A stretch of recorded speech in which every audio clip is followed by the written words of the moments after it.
Have you ever wondered why some people choose not to get married? It's a tantalizing question, isn't it? We're often inundated with images and stories of happily ever afters, but what about the flip side? What if there are valid, compelling reasons to sidestep this age-old tradition? What if the idea of I do could be more like I don't? In this video, we'll delve into the disadvantages of marriage. Hold on to your wedding rings, folks. We're in for an intriguing ride.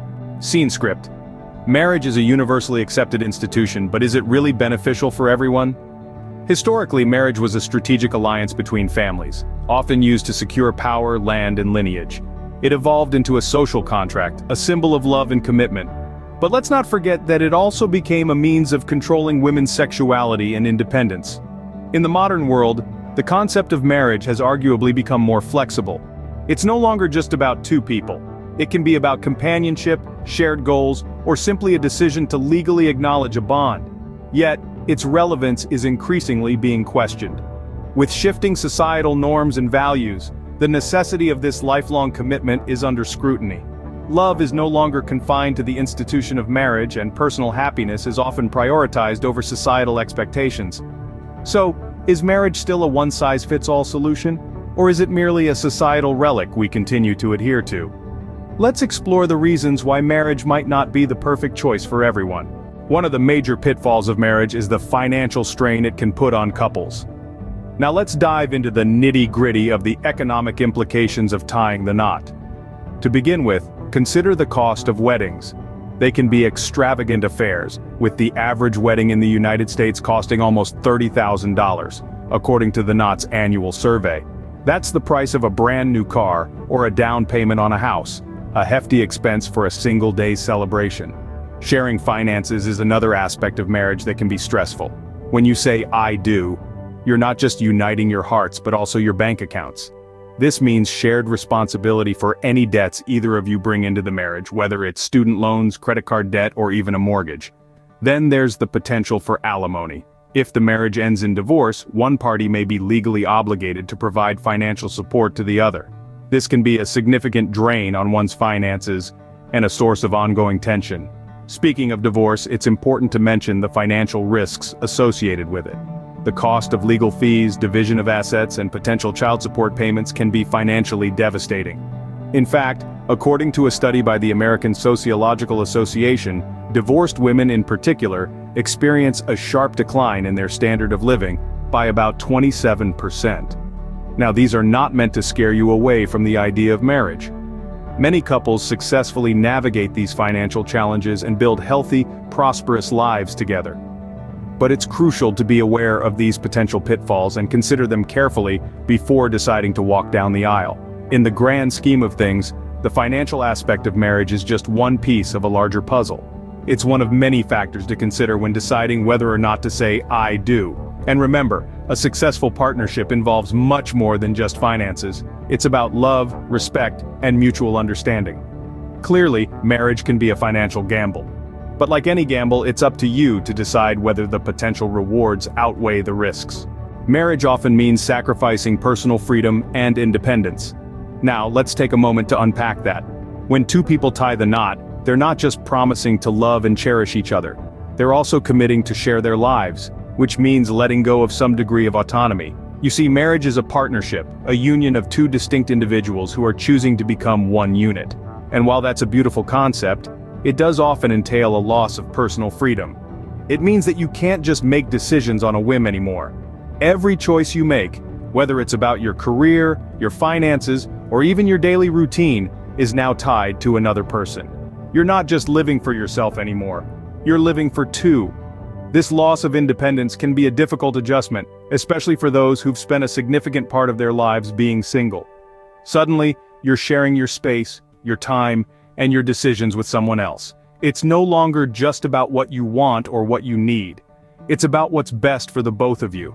And what about individuality? Well, the danger here is that in the process of becoming one, you might lose sight of who you are as an individual. It's easy to get so wrapped up in being a we that you forget about the me. This can lead to a sense of lost identity, and it's not uncommon for people to feel like they're disappearing into their marriage. Now, this isn't to say that all marriages lead to a loss of independence or individuality. Many couples successfully navigate these challenges and maintain a healthy balance.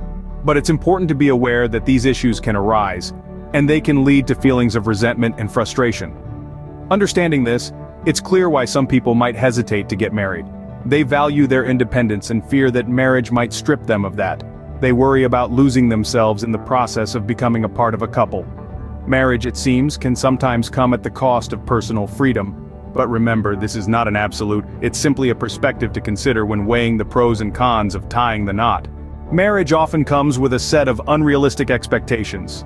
Now let's talk about expectations. We all have them. They're the dreams and scenarios we play out in our heads over and over again, shaping our anticipation of what's to come. And when it comes to marriage, these expectations can become quite lofty, often shaped by societal norms, popular culture, and even our own personal fantasies.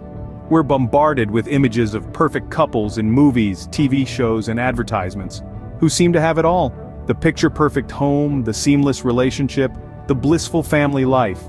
These images can shape our expectations of what marriage should be, setting up an unrealistic benchmark that real life often struggles to meet. And then there are personal expectations.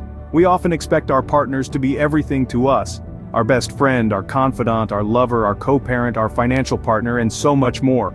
We expect them to understand us completely, to always be there for us, and to never let us down. But here's the thing, we're all human. We all have flaws, shortcomings, and bad days.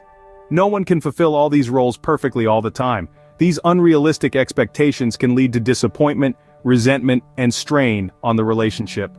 When our partners inevitably fall short of these impossibly high standards, it can leave us feeling disillusioned and unsatisfied. We start to wonder if we made a mistake, if our marriage is failing, or if there's something fundamentally wrong with us or our partners. And this is where the danger lies. Because the reality of marriage is that it's not always a bed of roses. It's a partnership, a commitment, a journey filled with ups and downs. It requires work, compromise, understanding, and forgiveness. It's not about finding the perfect person who meets all our expectations, but about finding someone with whom we can navigate life's challenges, grow together, and build a meaningful partnership. The reality of marriage often doesn't live up to the fairy tale expectations. But that doesn't mean it can't be a beautiful journey filled with love, growth, and happiness. It just means we need to adjust our expectations to align more closely with reality. The fear of divorce is a real concern for many contemplating marriage. In the global sphere, every year, countless marriages end in divorce. In some societies, almost half of all marriages find themselves at the crossroads of separation. This high divorce rate alone is enough to make one question the longevity of marital unions. The emotional fallout of divorce is a critical factor that weighs heavily on the minds of those considering marriage. Picture this. You have spent years building a life with someone, sharing dreams, experiences, and a home, only to have it all come crashing down. The emotional upheaval that follows is akin to mourning the death of a loved one. The process of healing and moving on can take years, and for some, the scars never truly fade. Financial implications are another significant aspect of divorce that can be daunting. Splitting assets, alimony payments, child custody battles, and the hefty legal fees involved can leave one financially crippled. It's enough to make anyone apprehensive about tying the knot. Social implications are yet another facet to consider. Divorce not only splits a couple, but also divides families and friends. The social stigma associated with divorce, while lessening in recent years, still exists. The pressure to stay in an unhappy marriage to avoid societal judgment is a reality for many. Let's not forget the impact on children, if any are involved. The process of divorce can be deeply distressing for them, affecting their emotional well-being and academic performance. The ripple effect of divorce extends far beyond the couple. So, is the fear of divorce irrational? Absolutely not. It is a legitimate concern, a tangible possibility that lurks in the shadows of every marital vow. It's a complex cocktail of emotional, financial, and social implications that one must be prepared to face. However, it's essential to remember that fear should never paralyze us. It should make us cautious, yes, but also wise. It should push us to communicate better, understand deeper, and love stronger. The fear of divorce is a legitimate reason to reconsider marriage, but it can also be a catalyst for building a stronger, more resilient union should one choose to walk down the aisle. So, we've explored some of the reasons why some people choose not to get married. We've discussed the financial implications, the potential loss of independence, and the unrealistic expectations that can come with it. We've also touched on the fear of divorce. These are all valid points to consider when contemplating marriage, but it's crucial to remember that these are general observations and not universal truths. Remember, the decision to get married or not is a personal choice that should be made based on your individual circumstances and preferences. It's not a one-size-fits-all decision.